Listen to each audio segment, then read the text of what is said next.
Every aspect of selling and marketing is storytelling. And as a marketer, I have relatively little credibility with my target audience. They know I'm paid to promote things. They're going to be skeptical of what I say. So when a third party says it, when a customer says it and says, I actually got value and here's what it did for me, that's the kind of thing that goes much, much further than traditional marketing. It's what people pay attention to. Welcome to the State of Customer Storytelling podcast, brought to you by Testimonial Hero, the podcast that is all about helping you as a B2B marketing leader get the download on the most current practices and tactics related to customer storytelling. My guest today is Russ Somers. Russ is the CMO at Lytho, formerly In Motion Now, and formerly also served as the VP of Marketing for a number of companies, including TrustRadius, TrendKit, Invodo, and several others. He's also, a startup advisor to many startups and a mentor to many people in the B2B marketing community. And Russ, I'm very excited for this episode because Russ is experienced, skilled in corporate marketing, demand gen, product marketing, comms, and also, I think you'll see he really brings, the combination of strategic vision as well as analytical insight. Russ, welcome to the show. Sam, thank you. It is awesome to be here, and I just hope I can live up to that intro. I will do my best. Awesome. Well, I'm sure we'll have no problem with that. And just to kick us off, what's the big deal with customer stories? Like, in your opinion, why do customer stories matter so much in B2B? I mean, every aspect of selling and marketing is storytelling. And as a marketer, I have relatively little credibility with my target audience. They know I'm paid to promote things. They're going to be skeptical of what I say.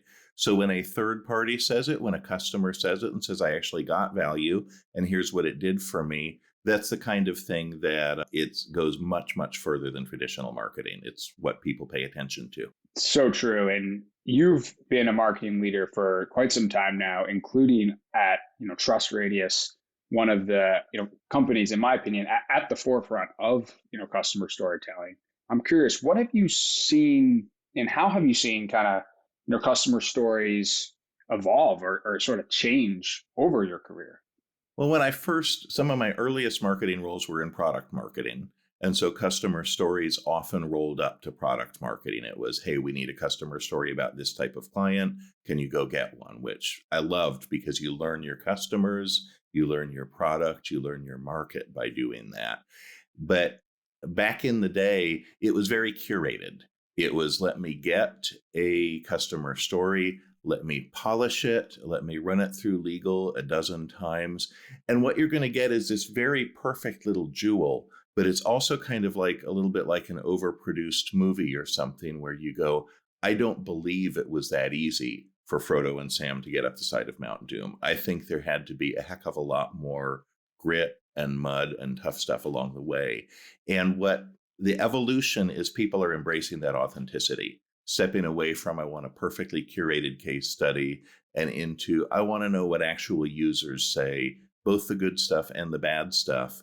And intriguingly, if you only give them the good stuff, it doesn't build trust because they assume you're holding something back. So they want the full picture. That's such a good point. And I love that you brought the Lord of the Rings analogy in there as well. Let's step back a little bit. I want to talk about what you're doing right now, your current role, your current company. Tell us a little bit about, and also I think you just went through a rebrand. Tell us a little bit about your current role and what you have going on at Lytho. Sure. Well, I'm stepping into Lytho at an exciting time because we just recently, as of April of this year, merged two companies, a Dutch company called Lytho and a US company called In Motion Now. And what we determined, there were a few things that we needed to deal with. We had two very different sets of customers with somewhat different concerns, two very different stories. And it was hard for a prospect to get their head around how these things work together, even though really the two halves are simple. On the workflow side, what was formerly In Motion Now, we help creatives teams maximize their workflow and collaborate more effectively. And then on the Lytho side, the legacy company, we helped We help store those assets, put them into a brand center so that they can be used, et cetera. So to us, it was one sort of simple content lifecycle, we sometimes call it, but it was a little bit confusing to the market. So we had to go, how do we brand and tell a story that's about that entire content lifecycle and about the customer that needs that, rather than about the two separate products, which it's really fun, Sam, to walk into a marketing role and on day one have people say, I don't know what's up with our brand, but please blow it up and build something better. That's just kind of fun. Usually you spend a quarter or two building the alignment that might be needed. And here it was open and waiting. So it's been a lot of fun. That's awesome. And definitely, encourage everyone to follow Russ on LinkedIn. And, he's been sharing a lot of great stuff about that, that transition. So definitely encourage people to check that out. As it pertains to customer stories, how are you, so you're taking this time to kind of think about the future. How are you thinking about customer stories for Lytho in this kind of formative time? It's really nice to have the opportunity to go back and build it from the ground up. So that's forced us to think a little more strategically about customer stories. We have a blessing that our customers do like what we do, really are very attached to us, which is wonderful, which means we don't have a shortage of customer story content or volunteers to tell the story. That lets us start thinking about it strategically. So the way we're approaching it is like any product, we've got a number of different types of use cases, right? You can use the product for this purpose, for that purpose, for your review and approval, for your proofing, for your asset storage, whatever it might be. Use cases down one side. Across the top, you might go personas. Well, we have creative directors, we have traffic managers, we have chief marketing officers, we have a number of personas across the top. And then if you want to get really fun and turn it into a cube instead of a spreadsheet, you go, okay, there's a set of types of companies that we serve, retail and CPG. Sports teams are a popular one. We had, both the Braves and the Astros. So whoever won the World Series, we won anyway, right? But then you have a cube where you've got use cases down one side. One axis is personas and the other axis is type of companies. And so I'm going back and saying, okay, what customer do I have at the intersection of each of these things to go get a story from, so that whatever the objection might be in a sales cycle, whatever the point we want to emphasize, we're going to do it in a way that a person will go, that's a company like me, that is a person like me, and that is a problem like the one that I have. And that gives you, when you can get all three of those things, customer stories become really powerful. I love that. And for someone who's just starting out maybe in their customer story initiatives, they have a handful of videos, or maybe even no videos, a handful of reviews. How do you advise or prioritizing, right? Because it sounds like you guys are pretty mature and you can sort of see, you sort of see the gaps and they're pretty evident. But what if someone's a little earlier on?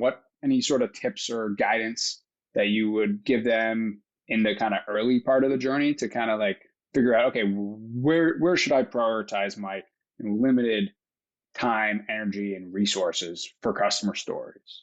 One of the best things you can do is sit on calls with your AEs, listen to call recordings, et cetera, and try to figure out where are deals getting stuck.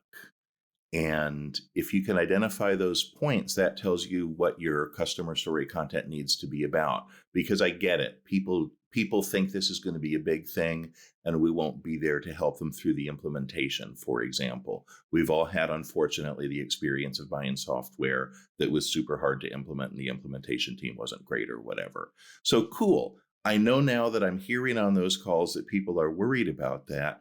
Let me get a video, let me get a customer story of a customer saying, man, the implementation process couldn't have been smoother or more seamless. You guys held our hand through every step of it, et cetera. So, a customer story is just a tool, right? And you go, what is the problem we're trying to solve with it? And so listening to sales calls helps a lot with that, because you immediately listen to a half dozen sales calls. You'll go, I know 3 customer stories that I need right now. It's so true. It's like that saying, like a problem well defined is half solved, right? And to your point, it's like step one is like define the problem. Like, what are we trying to solve with this? And it's easy, simple, but not easy, right? To kind of sometimes there's a lot going on, but I love that point. So I kind of understand the problem I want to solve. Maybe I understand the industry, in the persona. How do I actually then kind of, figure out which customer in my customer base that I want to feature and kind of, get that agreement? Is it as simple as, okay, I rope in, customer success to help me find that person? So I feel like, one thing that I see is like the data and the visibility that marketers have into the customer base and really varies. And then there's, based on the software stack, but also the size of the company, how large of a company they are, right? Yeah, there's a number of routes and they're all good routes. One is, like you said, get in deep with your customer experience team and understand what customers they know, who has a great story. Our leader of customer experience, Brittany Pace, runs a regular event where she will have a CS team member present a customer story and walk through what they did. And so I go to those sessions because that's just serving them up for me, right? So embedding with your CX team is a big piece of it. Again, getting really, really clear on what problem you solve, as we said earlier, is a big piece of it. And then something that marketers don't do enough, in my humble opinion, is build direct relationships with customers, because then you end up, when you actually have not just a customer that you've met or, had a drink with at an event, but actual friends in the industry, then you can call them and say, whether it's we're thinking of launching a feature or we need, sort of a soundbite about this feature or that feature, you then have people you can actually go to. So build those direct relationships. Don't let your company be a barrier between you and the customers. Such a good point. And what about the, different formats and mediums? The big three being, third party reviews, videos, and maybe more traditionally, written case studies. And arguably, we could also include, reference calls and maybe analyst reports and make it five. But how do you think about the different, mediums and formats of customer stories as someone who has leveraged all of them, over the course of your career? Yeah, they have pros and cons for sure, but obviously written third reviews on third party sites have this credibility thing, right? It's not curated, it's public. They've got that advantage. They've got the disadvantage that really only 10% of the population learns best by reading. Most people learn best either by seeing or by hearing, which is what makes video a powerful marketing vehicle, because then you're playing to the learning styles of most of your audience. So all else equal, you want to have the same content in different forms, the same stories in different forms, but video is disproportionately impactful. One part of it is the learning styles that I mentioned, but the other piece of it is, in this conversation, you and I can look at each other and kind of judge, is Russ credible right now? Does Russ look like he knows what he's talking about? Does Russ seem a little lost on this topic, or does he really seem to know it, right? You can make a lot of judgments about a person's credibility in video that you can't do in text, because we know the text is curated and polished. So they all have their place, but I love third-party reviews because they have neutrality, and I love video because it brings multimodal learning, plus you can really independently assess the person's credibility. Yeah, I completely agree. And that we've focused solely on third party reviews and video testimonials, video case studies. I completely agree. And just to underscore our point there with video too, it's like, I think not only can you see the credibility, but it's because it's a bigger ask.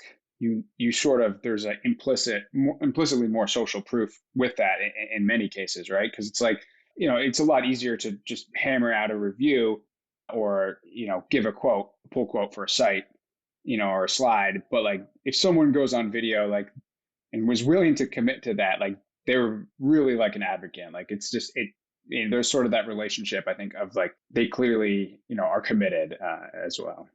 Well, they're putting their mouth where their money is, right? Which is great.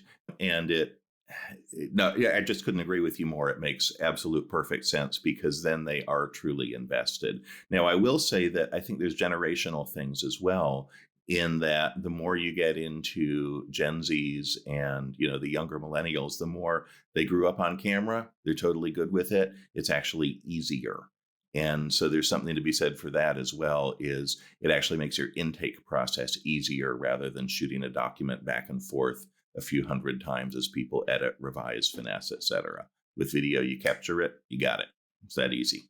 So true. And what about, the more, I think we're personally, you and I definitely lean more toward third party reviews and videos. I'm curious, where do you see, if anywhere, like the written case study sort of going, or or is the sun kind of setting, in your opinion, on like the traditional like PDF, case study, or like in a PDF format, almost more certainly, right? Maybe it's like on a website now, but if written like case studies are going to stay relevant, where do you think that they sort of need to evolve into?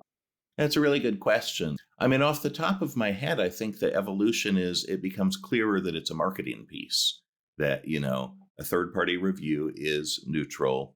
A video is somebody putting their own name and reputation out there. And when you do a written case study, you just know this is truly a marketing piece. You make no apologies for that. So it's packaged perfectly, it's nice and shiny, etc. What's interesting, though, is the more you work all of these angles together, you find, from your third party reviews, you find great reviews that it's like, this is a perfect person to ask for a testimonial or a case study. You do the work that you're doing with creating, testimonial videos. The transcript of that is the rough outline for a written case study. So all of these things kind of work together and reinforce each other, in my humble opinion. That makes complete sense. So really, it doesn't have to be an either or. It can absolutely be a yes and. That makes sense. And I'd love to get your opinion on like measuring results of customer stories. So I think there's a lot of interesting and good points about this. Some people are fairly sort of lax on the measurement, maybe, and because they know, look, sales is using them, they're getting feedback, like that's good enough for me and that works for them. Other people, if you put in the work, you can obviously measure them a lot more. It really depends how much you want to hook everything up to your marketing and automation platform and go through that whole thing.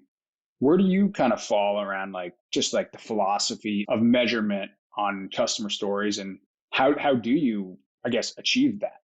It's a really good question. The phrase measure what matters comes to mind. I want by default everything I do hooked up to my marketing stack 6 ways from Sunday so that I can measure anything I might want to measure. But you have to ask, what is the purpose of the asset you've created before you can measure the results?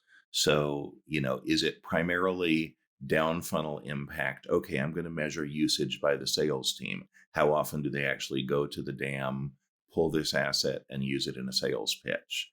If I'm looking for higher funnel, it's like I'm getting people to the website. I want them to watch this video and overcome their own objections so they'll opt in and we can market to them. Then cool, I'm going to measure consumption on the website. How many times the page is seen, how many times the video is played, is it played through to completion? A nice thing about video is you've got, and this goes back to my days at Invoto, super cool metrics in terms of how long it's watched for. Are there points that they scrub back and forth to see additional content? So it all comes down to the purpose, but I'm going to want to know two things. Is it consumed by external parties, and is it used by our internal parties, by our sales and CS team? If I measure those two things, I feel like I'm going in a good direction. I also look for the soft attribution of hearing from sales. Hey man, that customer story you published on this particular use case just helped me move this deal down the pipe.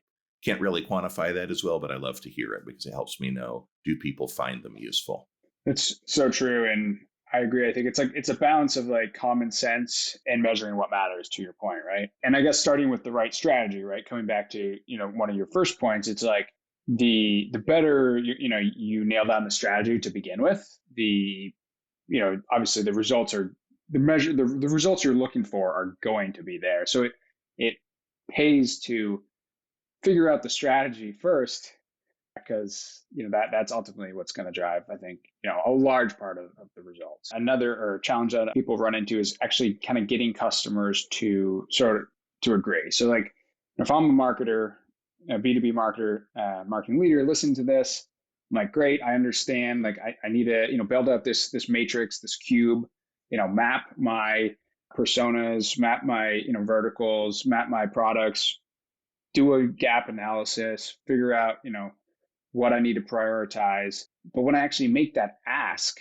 it can be a big ask depending on what you're asking for. And like, what have you learned about just getting customers to say yes? And do you have any tips to share there, whether it's like how you ask functionally, ways you can make it a two-way exchange of value, or anything at all you can share with the audience there? Because I know that is something that everyone gets stuck on from time to time. Yeah, I mean, there's a few things. First off is working with your contracts and legal team to ensure that the ask is just there in the default contract. What that does is it removes a speed bump. You're never, even if every contract says you will give us a testimonial, you're never going to push somebody that doesn't want to give you one into giving you one. And if you did, you'd probably regret it. But by having it baked into the contract as a default ask, you remove that first speed bump of, am I allowed to ask for this? So that's a big piece of it, is making sure that that's done.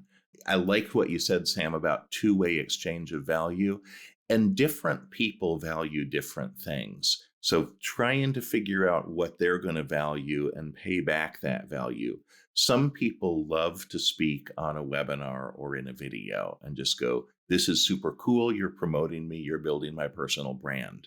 You can look at the person on LinkedIn and go, is this somebody that's into promoting themselves and building their brand?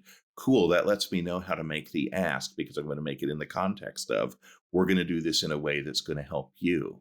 Is this person very much sort of the corporate citizen that doesn't tend to step out and do things that are self-promotional?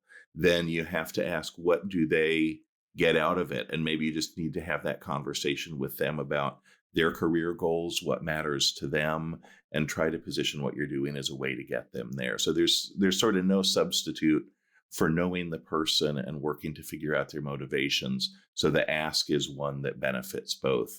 But I will say this, we think we're making this big ask. Oh my gosh, we're asking a person to do a really big thing. An awful lot of people are happy to do it. I mean, most people, when they find a vendor that they like, it's like, finally, you get me. They will want to pay that back. You do have to avoid reference fatigue, though, because it's really easy to go, here are the same 6 customers we always ask. And past a certain point, they start, going, we've given you a lot. So that's where, again, knowing which ones you really want, which customers you need, can help you avoid that reference fatigue, because by you'll naturally be steered away from burning them out. Yeah, I'm glad you mentioned reference fatigue, because that can be a real issue. And I was having in another previous conversation on the show, we were talking about how, with video testimonials, and especially utilizing like the micro content and making more than just like the 90-second, video, you can really deflect a lot of those reference calls. And, you can sort of they're just kind of scaled out by having a more rich video experience of your kind of would-be references. So yeah, that is a really good point. Well, yeah, it lets you do one-to-many references, where before it has to be one-to-one, which also means there's some training of the sales team involved. When somebody says, hey, I'd like to do a call with a reference customer, you should train your sales team to ask, cool, what objection are you trying to overcome? What's your concern? What question are you trying to answer? Because a lot of times then you'll say, oh, well, I can definitely connect you with a reference. But if your primary concern is, again, I'll go back to implementation just as an example. If your primary concern is implementation, here's like 2 videos where customers talk about the implementation process. That'll get you an overview. And then if you need to know more, I'm happy to set up that reference call. So reference calls aren't going away then completely. They're still going to be a thing, but maybe it seems like with really rich customer storytelling, us as marketers, we can sort of, minimize them or just better utilize them. Is that sort of fair to say? I think that's fair to say. And the other thing is, again, in this economy where it's easy to figure out what everybody else is doing, people are going to do back channel reference calls anyway. The customer you queue up to give me a reference call, I know, again, is curated, is prepped, is somebody you have faith in to not say anything bad. Versus if I can figure out who's using your product and ask them myself, I'm going to go have that conversation. And it's not hard to figure out who's using a given piece of technology. That's a great point. And in terms of where things are going in the future, we talked a little bit about how things have changed over the course of your career, but I'm curious, where you see things going in the future around customer stories. And yeah, what are some of the, I guess, trends or changes that you're kind of seeing in the marketplace? Well, I mean, there's interesting things to think about in terms of where the puck is going to be, right? I think our customer story is going to continue to be important. They've been important since the dawn of business, and they will continue to be important. The form is going to change. And if you look at people now trusting third parties, I think a piece you're going to see is people looking for more ways to make direct connection with a customer and ask direct questions of that person. So, that's one thing. People are going to go, how can I look this person up and have a conversation with them directly without being connected? And for that, I think you need to think in terms of your customer story strategy. Do you answer all the questions in small enough bites? Because one thing that is very true of traditional customer stories is they're sort of monolithic. It's a big case study. It's a lot of effort. Cool. But how do you have a simple thing that's like 3 sentences that answers one specific question, per your point about taking a video and breaking it up and atomizing it? How do you arm the sales team and arm the customers with those, 30 seconds on this one feature rather than a 5-minute video, right? So atomization would be a big thing that I think it happens everywhere else in marketing. It's absolutely happening in customer stories.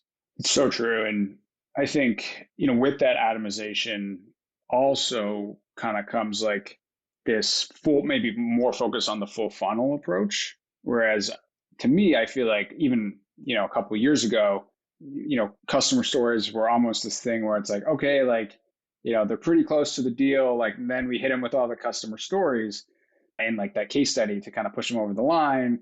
Whereas like now, I think a big shift is like the best, marketing teams are leveraging customer voice throughout the entire buyer journey. To your point, it's not this monolithic thing at the end anymore. It's atomized throughout the entire buyer journey, just sprinkled in. Well, there are these trust cues, right? A customer story says, I can trust you. And there's no reason you should save that all for the bottom of the funnel, because your funnel is a series of steps. And at each step, you want to give them the assurance. Somebody that's doing it well, there's an SEO platform called Demandwell, and their primary marketing asset right now, at least as I see it, is a video of Kyle Lacey from Lessonly talking about them.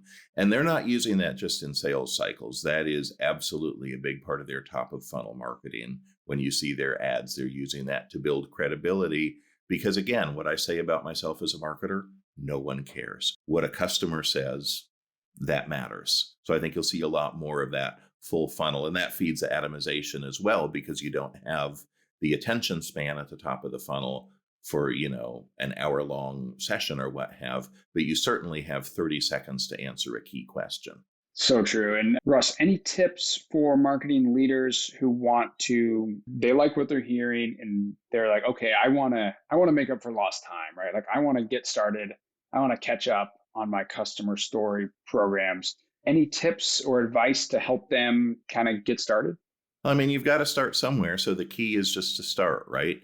Do some quick and dirty map of, again, the verticals you want, the personas, the problems, so you have a starting place. That doesn't have to be a big exercise. You can do it in 30 minutes if you know your business. So that's step one. Step two is to go to your customer success team and say, I apologize for not having been as involved as I should have been, but I really need to start getting to know customers and use them to broker those introductions. And then as you build those direct relationships, use those to expand your program.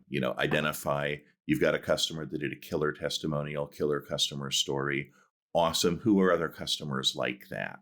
So the core thing is just to start some strategy, but a little bit of execution overcomes that pretty quickly. And Russ, where can people get in touch with you, or if they want to connect and learn more about yourself, or of course, I'm just Russ Somers. I'm on LinkedIn. You can hit me up there.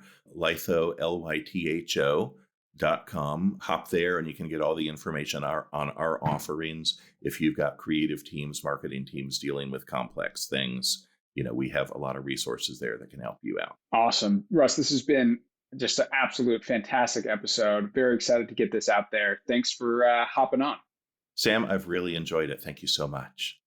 Awesome, folks. That was a just fantastic episode with Russ Somers. Just to highlight a few of the things that really stood out to me. I love this, not just a matrix, but a cube. So thinking about, kind of plotting it out, use cases on one axis, personas on the other axis, and then industries. And, just thinking about that and making sure check all the boxes that you want to check and in the order that is important to you. Lots of good stuff about sitting on calls with your AEs, understanding the pain points. And, at the end of the day, as Russ said, customer stories are a tool. So if you want to, solve a problem, you want to understand what problem you're trying to solve, right? Is it a specific objection, a question, fear, or doubt, a QFD that comes up frequently. Also, some really good stuff about it's no longer about this, monolithic case study, right? The best marketing teams are out there are taking a more, a full funnel approach, atomization of content. You really want to, get your video, get your third-party reviews, and, your case studies can be a part of that as well. And there's all sort of interconnected. They're all kind of synergistic and they all reinforce each other. And definitely encourage anyone to follow Russ. He's great on LinkedIn, shares a lot of great content. And as always, this is the State of Customer Storytelling podcast. I'm Sam Shepler from Testimonial Hero, and we hope to see you in another episode.